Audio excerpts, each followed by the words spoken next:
رات کی اس نفل نماز کی صحت اور قبولیت کو مسجد اور جماعت کے ساتھ مشروط نہ کر دے۔ اگر ایسا ہوا تو یہ امت کے لیے مشقت کی بات ہوگی، اس لیے آپ نے جماعت ترک کر دی۔ اس حدیث میں فرض سے مراد فرض کفایہ ہے، یعنی آپ کو یہ ڈر ہوا کہ کہیں اللہ تعالیٰ اس نماز کو امت پر بطور فرض کفایہ نہ فرض کر دے۔ فرض عین مراد یہاں نہیں ہے۔ ایک بات یہ بھی کہی جاتی ہے کہ خاص رمضان کا مہینہ مراد ہے، یعنی آپ کو یہ ڈر ہوا کہ خاص ماہ رمضان میں اللہ تعالیٰ یہ نماز فرض نہ کر دے، اس لیے کہ نماز اور جماعت کا یہ واقعہ رمضان میں پیش آیا تھا، اور رمضان کا قیام صرف ماہ رمضان میں ہوگا، سال کے ہر دن نہیں ہوگا، اس لیے 5 پر زیادتی نہیں لازم آئے گی۔ حضرت عائشہ رضی اللہ عنہ روایت کرتی ہیں کہ رسول صلی اللہ علیہ وسلم نے ایک رات مسجد میں نماز پڑھی۔ آپ کی نماز سے کچھ لوگوں نے نماز پڑھی، پھر دوسری رات کو آپ نے نماز پڑھی اور لوگ بڑھ گئے، پھر تیسری یا چوتھی رات میں بھی لوگ اکٹھا ہوئے، پر رسول صلی اللہ علیہ وسلم نہیں نکلے۔ جب صبح ہوئی تو آپ نے کہا کہ میں نے دیکھا تھا جو کچھ تم کر رہے تھے، میرے نکلنے سے یہ بات مانے ہوئی کہ مجھے ڈر ہوا کہ تمہارے اوپر یہ فرض نہ کر دی جائے، اور یہ رمضان کا واقعہ ہے۔ باب قیام النبی صلی اللہ علیہ وسلم اللیل، رسول صلی اللہ علیہ وسلم کا رات میں قیام کرنا۔ عائشہ رضی اللہ عنہ کہتی ہیں کہ رسول صلی اللہ علیہ وسلم تہجد پڑھتے تھے اور قیام کرتے تھے، اتنی دیر تک کھڑے ہوتے تھے کہ آپ کے پیر سوج جاتے تھے۔ اور یہاں امام بخاری کہتے ہیں الفطور الشقوق، فطور کے معنی پھٹنے کے ہوتے ہیں، جیسے انفطرت انشقت کے معنی میں آتا ہے، انفطرت کے معنی پھٹنے کے ہوتے ہیں۔ زیاد بن علاقہ روایت کرتے ہیں، کہتے ہیں کہ میں نے مغیرہ بن شعبہ سے سنا، وہ کہہ رہے تھے کہ نبی صلی اللہ علیہ وسلم اتنی دیر تک قیام کرتے کہ آپ کے دونوں پاؤں یا دونوں پڈلیاں سوج جاتی۔ آپ سے جب اس کے بارے میں کہا جاتا کہ آپ اتنی محنت کیوں کرتے ہیں، اتنے دیر تک آپ قیام کیوں کرتے ہیں، تو آپ کہتے کیا میں اللہ کا شکر گزار بندہ نہ بن جاؤں؟ یہاں پر یہ لفظ آیا ہے فَيُقَالُ لَهُ، آپ سے کہا جاتا، لیکن یہاں قائل کون ہے؟ تو کہتے ہیں کہ یہاں اس بات کا ذکر نہیں ہے کہ کس نے کہا اور کیا کہا، لیکن سورہ فتح کی تفسیر میں امام بخاری رحمہ اللہ نے حضرت عائشہ کی روایت نقل کی ہے، اس میں ہے کہ حضرت عائشہ نے کہا، حضرت عائشہ نے نبی صلی اللہ علیہ وسلم سے کہا لِمَ تَصْنَعُ هَذَا یا رسول اللہ وَقَدْ غَفَرَ اللَّهُ مَا تَقَدَّمَ مِن ذَنبِكَ وَمَا تَأَخَّرَ قال افلا احب ان اکون عبدا شکورا۔ یہ کہا کہ آپ ایسا کیوں کرتے ہیں اے اللہ کے رسول، اللہ نے آپ کے تو گناہ معاف کر دیے، اگلے بھی اور پچھلے بھی۔ تب نبی صلی اللہ علیہ وسلم نے کہا میں اس بات کو پسند کرتا ہوں کہ اللہ کا شکر گزار بندہ بن جاؤں۔ فوائد، اس حدیث سے معلوم ہوا کہ شکر جس طرح زبان سے ادا کیا جاتا ہے اسی طرح عمل سے بھی ادا کیا جاتا ہے۔ اعتراف نعمت کا نام بھی شکر ہے۔ عبادت میں تشدد اختیار کیا جا سکتا ہے، لیکن اس حد تک کہ ملول خاطر نہ ہو اور دقت و پریشانی نہ ہو۔ باب من نام عند السحر، سحر کے وقت سو جانا۔ عبداللہ بن عمرو بن عاص کہتے ہیں کہ رسول صلی اللہ علیہ وسلم نے ان سے کہا کہ تمام نمازوں میں داؤد علیہ السلام کی نماز اللہ کو بہت زیادہ پسند ہے، اور تمام روزوں میں داؤد علیہ السلام کا روزہ اللہ کو بہت پسند ہے۔ داؤد علیہ السلام آدھی رات تک سوتے، پھر ایک تہائی رات قیام کرتے اور تہجد پڑھتے، پھر چھٹے حصے میں سو جاتے، ایک دن روزہ رکھتے اور ایک دن افطار کرتے، یعنی روزہ نہیں رکھتے۔ مسروق کہتے ہیں کہ میں نے حضرت عائشہ رضی اللہ عنہا سے پوچھا کون سا عمل نبی صلی اللہ علیہ وسلم کو زیادہ پسند تھا؟ انہوں نے کہا جو ہمیشہ کیا جائے۔ پھر میں نے پوچھا آپ تہجد کے لیے کب اٹھتے تھے؟ حضرت عائشہ نے کہا جب مرغ کی آواز سنتے۔ محمد بن سلام کہتے ہیں کہ ابو الاحوص نے عشاس کے واسطے سے کہا کہ جب مرغ کی آواز سنتے تھے تو آپ اٹھ جاتے تھے اور تہجد کی نماز پڑھتے تھے۔ حضرت عائشہ رضی اللہ عنہا روایت کرتی ہے کہ میرے پاس رسول صلی اللہ علیہ وسلم سحر کے وقت سوتے ہوئے ملتے۔ آپ کی عادت یہ تھی کہ تہجد سے فارغ ہونے کے بعد سحر کے وقت اور فجر سے پہلے آرام فرماتے تھے۔ حضرت عائشہ اسی معمول کو یہاں بیان کر رہی ہے۔ اور اس کے بعد میں ہمارا جو باب آ رہا ہے وہ یہ ہے کہ اس آدمی کا بیان جس نے سحری کھائی اور سویا نہیں یہاں تک کہ اس نے فجر کی نماز پڑھی۔ انس بن مالک کہتے ہیں کہ نبی صلی اللہ علیہ وسلم اور زید بن ثابت نے سحری لی۔ جب اپنی سحری سے فارغ ہوئے تو نبی صلی اللہ علیہ وسلم کھڑے ہوئے اور آپ نے نماز پڑھی۔ ہم نے انس سے کہا کہ سحری سے فارغ ہونے اور نماز میں داخل ہونے میں کتنا وقت تھا؟ انہوں نے کہا اتنی مقدار جتنے میں کوئی آدمی 50 آیت پڑھ لے۔ نبی صلی اللہ علیہ وسلم کا معمول یہی تھا کہ سحری بالکل آخر میں کھاتے تھے۔ اوپر کہتے ہیں کہ اوپر تعارض دور کیا جا چکا ہے۔ اس حدیث سے معلوم ہوتا ہے کہ سحری اور نماز فجر کے درمیان کم وقفہ ہونا چاہیے، اور یہ بھی معلوم ہوا کہ سحری کھانے کے بعد سونا نہیں چاہیے۔ ہمارے معاشرہ میں ناواقفیت کی بنا پر سنت پر عمل نہیں ہو پاتا۔ کثرت سے ایسے لوگ ملیں گے جو سحری کھا کر سو جاتے ہیں اور فجر کی نماز نہیں پڑھتے، یا ان کی جماعت چھوٹ جاتی ہے۔ اسی طرح بہت سارے لوگ سحری کھا کر فارغ ہو جاتے ہیں، لیکن جب اذان شروع ہوتی ہے تو دوڑ کر پانی پیتے ہیں۔ دونوں طریقہ غلط ہے۔ سنت پر عمل کرنا چاہیے۔ سحری کھانے کے بعد سونا نہیں چاہیے، اور اذان سے کم از کم 10 منٹ پہلے کھانا پینا چھوڑ دینا چاہیے۔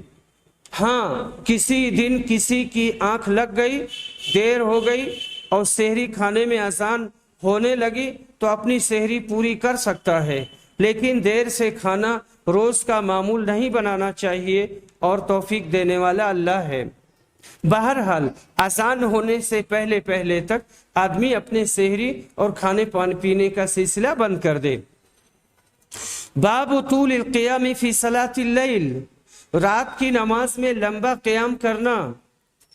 عن عبداللہ رضی اللہ عنہ قال صلیت مع النبی صلی اللہ علیہ وسلم لیلۃ فلم یزل قائما حتی ہممت بأمر سوء قلنا وما هممت قال هممت ان اقعد واذر النبی صلی اللہ علیہ وسلم۔ عبداللہ بن مسعود رضی اللہ عنہ روایت کرتے ہیں کہ میں نے نبی صلی اللہ علیہ وسلم کے ساتھ ایک رات نماز پڑھی۔ آپ اتنی دیر تک کھڑے رہے کہ میں نے برا ارادہ کیا اور غلط ارادہ کر لیا۔ ہم لوگوں نے پوچھا آپ نے کیا ارادہ کیا تھا؟ انہوں نے کہا میں نے سوچا کہ بیٹھ جاؤں اور نبی صلی اللہ علیہ وسلم کو چھوڑ دوں۔ اور حضرت حذیفہ رضی اللہ عنہ روایت کرتے ہیں کہ نبی صلی اللہ علیہ وسلم جب رات میں تہجد پڑھتے تھے تو آپ مسواک سے اپنے دانت اور اپنے منہ صاف کرتے تھے۔ یہاں بتانا مقصود یہی ہے کہ تہجد کی نماز میں قیام کا لمبا ہونا، اسی طرح سے جیسے رکوع ہے اور خاص طور سے سجدہ ہے تو اسے لمبا ہونا چاہیے۔ باب کیف صلاۃ النبی صلی اللہ علیہ وسلم وکم کان النبی صلی اللہ علیہ وسلم یصلی من اللیل۔ رات نبی صلی اللہ علیہ وسلم رات میں نماز کیسے پڑھتے تھے، یعنی آپ کی تہجد کی نماز کیسے ہوتی تھی اور رات میں آپ کتنی رکعتیں پڑھتے تھے۔ عبداللہ بن عمر روایت کرتے ہیں کہ ایک آدمی نے کہا، اللہ کے رسول رات کی نماز کیسے پڑھیں؟ آپ نے کہا 2 رکعت، مسنا مسنا، 2 رکعت۔ جب صبح ہونے کا خوف ہو تو 1 رکعت پڑھ کر ساری نماز کو طاق بنا دو۔ رات کی نماز پڑھنے کی کیفیت یہ ہوگی کہ 2 رکعت پر سلام پھیر دیں گے۔ امام مالک، امام شافعی اور امام احمد کا یہی کہنا ہے۔ امام ابو حنیفہ مفہوم مخالف سے استدلال کرتے ہوئے کہتے ہیں کہ دن کی نماز 4 رکعت، دیر کی نماز 4 رکعت کر کے پڑھیں گے، جائز دونوں ہے، لیکن پہلا مذہب راجح ہے۔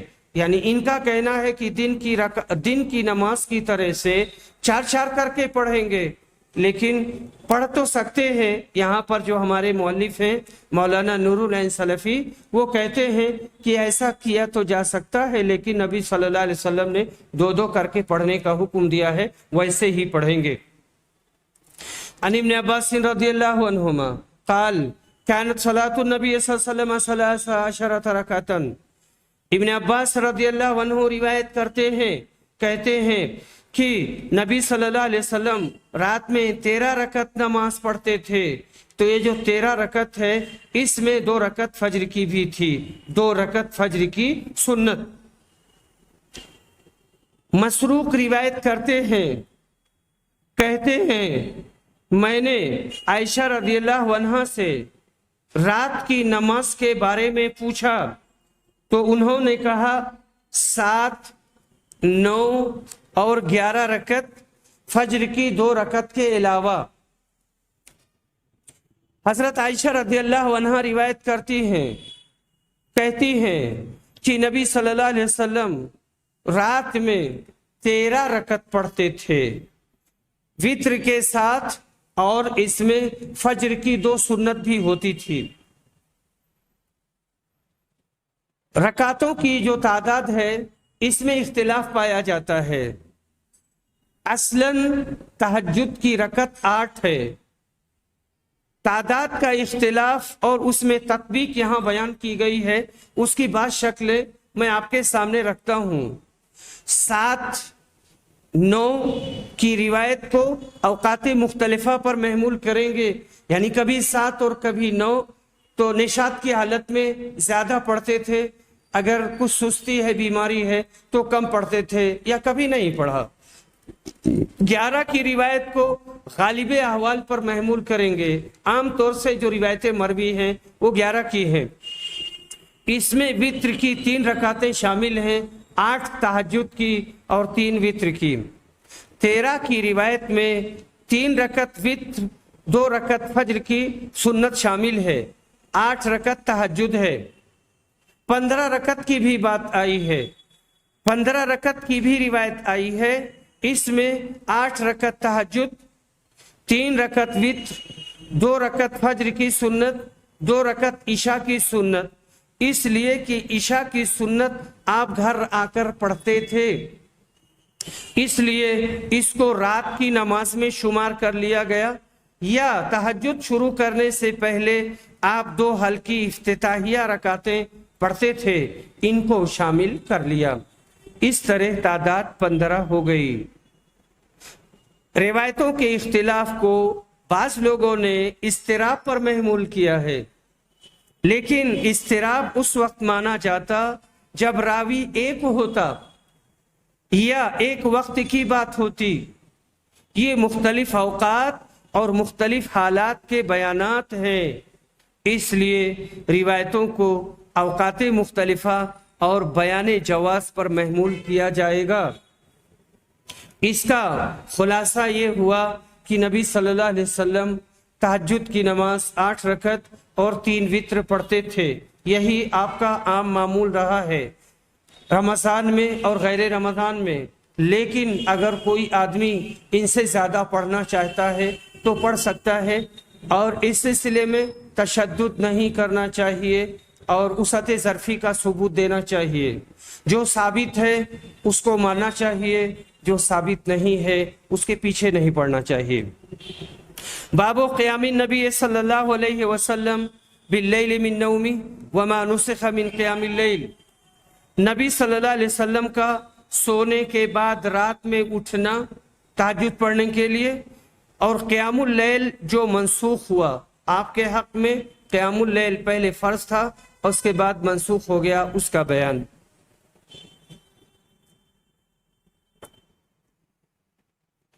یہاں کہتے ہیں کہ یہ روایت امام بخاری کے شرط پر نہیں تھی، اس لیے اس کو امام بخاری نے نقل نہیں کیا، اشارہ کر کے چھوڑ دیا۔ چنانچہ تقریباً 1 سال تک تمام صحابہ اور آپ صلی اللہ علیہ وسلم آدھی رات یا اس سے کچھ کم یا زیادہ تہجد میں گزارتے، اور طول قیام کی وجہ سے پاؤں متورم ہو جاتے، اس لیے اللہ عز و جل نے فرمایا، اور اسی سورہ کی آخری آیات کے ذریعہ حکم ہوا کہ جتنا آسان ہو اتنا پڑھو، یعنی آدھی رات یا اس سے کچھ کم، زیادہ کی قید نہیں رہی، لیکن ما تیسر کی فرضیت باقی رہی۔ پھر جب ہجرت سے 1 سال قبل نماز فرض ہوئی تو تہجد کے لیے ما تیسر کی فرضیت بھی منسوخ ہو گئی، لیکن ایسا ماننے میں 2 نسخ لازم آتا ہے، اس لیے بعض لوگ یہ کہتے ہیں کہ تہجد کی فرضیت 5 وقتہ نماز کی فرضیت سے منسوخ ہوئی ہے۔ وقوله تعالی یا ایھا المزمل قم اللیل الا قلیلا نصفه او انقص منه قلیلا او زد علیہ ورتل القرآن ترتیلا انا سنلقی علیک قولا ثقیلا ان ناشئة اللیل ہی اشد وطئا واقوم قیلا ان لک فی النہار سبحا طویلا، اے کپڑے لپیٹنے والے، رات کے وقت نماز میں کھڑے ہو جاؤ مگر کم، آدھی رات یا اس سے بھی کچھ کم کر لے یا اس پر بڑھا دے، اور قرآن کو ٹھہر ٹھہر کر صاف پڑھا کر، یقیناً ہم تجھ پر بہت بھاری بات نازل کریں گے۔ بے شک رات کا اٹھنا دل جمعی کے لیے انتہائی مناسب ہے اور بات کو بہت درست کرنے والا ہے، یقیناً تجھے دن میں بہت شغل رہتا ہے۔ احسن البیان، یہ ترجمہ احسن البیان کا ہے۔ قولا ثقیلا، قول سے مراد قرآن ہے، اس کو قول ثقیل اس لیے کہا گیا ہے کہ اس پر عمل کرنا مشکل ہے، یا قول ثقیل اس لیے کہا گیا کہ قرآن کی قیامت کے دن میزان میں بھاری ہوگا، یا ثقل سے بوجھ مراد ہے، اور یا ثقل سے بوجھ مراد ہے جو نزول وحی کے وقت آپ پر طاری ہوتا تھا، جس کی وجہ سے سردی کی دن میں بھی آپ کے پسینے چھوٹ جاتے تھے۔ ان ناشئۃ اللیل، ناشئۃ فاعلہ کے وزن پر ہے، اس کا معنی ہوتا ہے رات میں اٹھنا یا رات کا اٹھنا۔ اشد وطأ، رات کا وقت شور اور ہنگاموں سے محفوظ رہتا ہے، اس لیے دل اور زبان میں دن کے مقابلے میں زیادہ موافقت رہے گی۔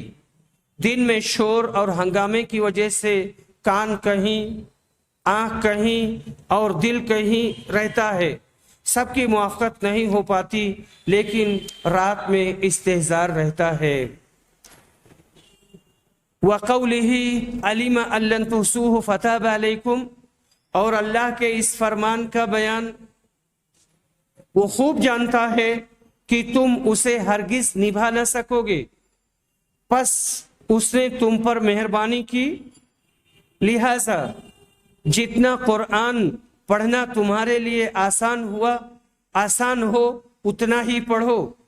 وہ جانتا ہے کہ تم میں بعض بیمار بھی ہوں گے، بعض دوسرے زمین میں چل پھر کر اللہ تعالیٰ کا فضل یعنی روزی بھی تلاش کریں گے، اور کچھ لوگ اللہ تعالیٰ کی راہ میں جہاد بھی کریں گے، اس لیے تم بآسانی جتنا قرآن پڑھ سکو اور نماز کی پابندی رکھو اور زکوٰۃ دیتے رہا کرو، اور اللہ تعالیٰ کو اچھا قرض دو، اور جو نیکی تم اپنے لیے آگے بھیجو گے اسے اللہ تعالیٰ کے ہاں بہتر سے بہتر اور ثواب میں بہت زیادہ پاؤ گے۔ امام بخاری رحمہ اللہ کہتے ہیں کہ عبداللہ بن عباس نے کہا کہ آیت میں جو ناشیۃ اللیل کا لفظ آیا ہے وہ نشاء سے مشتق ہے، اور حبشی زبان میں یہ لفظ قامہ اٹھنے کے معنی میں بولا جاتا ہے، اور وطأ کا معنی موافقت کا ہے۔ رات میں قرآن پڑھنا کان، نگاہ اور دل میں زیادہ موافقت پیدا کرتا ہے۔ اسی طرح سورہ براءہ میں لیوافقوا کا لفظ جو لفظ آیا ہے وہ لیوافقوا کے معنی میں ہے۔ حضرت انس رضی اللہ عنہ کہتے ہیں کہ رسول صلی اللہ علیہ وسلم بعض مہینے نفلی روزہ نہیں رکھتے تھے، یہاں تک ہی ہم یہ گمان کرتے کہ اب آپ روزہ نہیں رکھیں گے، اور آپ نفلی روزہ رکھنا شروع کرتے تھے تو رکھتے ہی جاتے تھے، یہاں تک کہ ہم یہ گمان کرتے تھے کہ اب آپ روزہ نہیں چھوڑیں گے۔ اور اس کے بعد کہتے ہیں کہ رات میں تم نبی صلی اللہ علیہ وسلم کو جس وقت بھی چاہو نماز پڑھتے ہوئے دیکھنا یا سوتے ہوئے دیکھنا تو دیکھ سکتے تھے۔ باب عقد الشیطانی علی قافیۃ الراس اذا لم یصلی باللیل، اگر آدمی عشاء کی نماز پڑھ کر سویا نہیں ہے، بنا نماز پڑھے ہوئے سو گیا تو شیطان آتا ہے اور اس کی گدی پر سر پر گدی پر پیشاب کر کے چلا جاتا ہے۔ ابو ہریرہ رضی اللہ عنہ روایت کرتے ہیں کہ رسول صلی اللہ علیہ وسلم نے فرمایا، جب آدمی سو جاتا ہے تو شیطان اس کی گدی پر 3 گرہیں لگاتا ہے، ہر گرے پر اپنا ہاتھ مارتا ہے اور کہتا ہے ابھی بہت رات باقی ہے، سو جاؤ۔ پھر اگر وہ جاگ جاتا ہے اور اللہ کو یاد کرتا ہے تو ایک گرہ کھل جاتی ہے، اور جب وضو کرتا ہے تو دوسری گرہ کھل جاتی ہے، اور جب نماز پڑھتا ہے تو تیسری گرہ بھی کھل جاتی ہے، اور صبح کو چست خوش مزاج رہتا ہے، ورنہ صبح کو سست اور بد مزاج رہتا ہے۔ باب آیا ہے عقد الشیطان علی قافیۃ الراس، یعنی کوئی آدمی رات میں نماز نہ پڑھے تو شیطان اس کے سر کی چوٹی پر یعنی سر پر گرہ لگا دیتا ہے۔ یہ کون سی نماز ہے؟ تو یہ نماز تہجد کی نہیں ہے یا کوئی نفلی نماز نہیں ہے۔ عام طور سے علماء نے یہ عشاء کی بات کہی ہے کہ فرض نماز نہیں پڑھتا ہے اور بنا پڑھے ہوئے وہ سو جاتا ہے، تب شیطان اس کے ساتھ یہ سلوک کرتا ہے۔ شیطان کی گرہ کہتے ہیں کہ باب اور حدیث میں مناسبت واضح نہیں ہے، اس لیے کہ باب میں یہ کہا گیا ہے کہ جو نماز نہ پڑھے اس کی گدی پر شیطان گرہ لگاتا ہے، اور حدیث سے یہ ثابت ہو رہا ہے کہ نماز پڑھے یا نہ پڑھے سب کی گدی پر شیطان گرہ لگاتا ہے، البتہ نماز پڑھنے والوں کی گرہیں کھل جاتی ہے۔ اس کا جواب یہ دیا گیا ہے کہ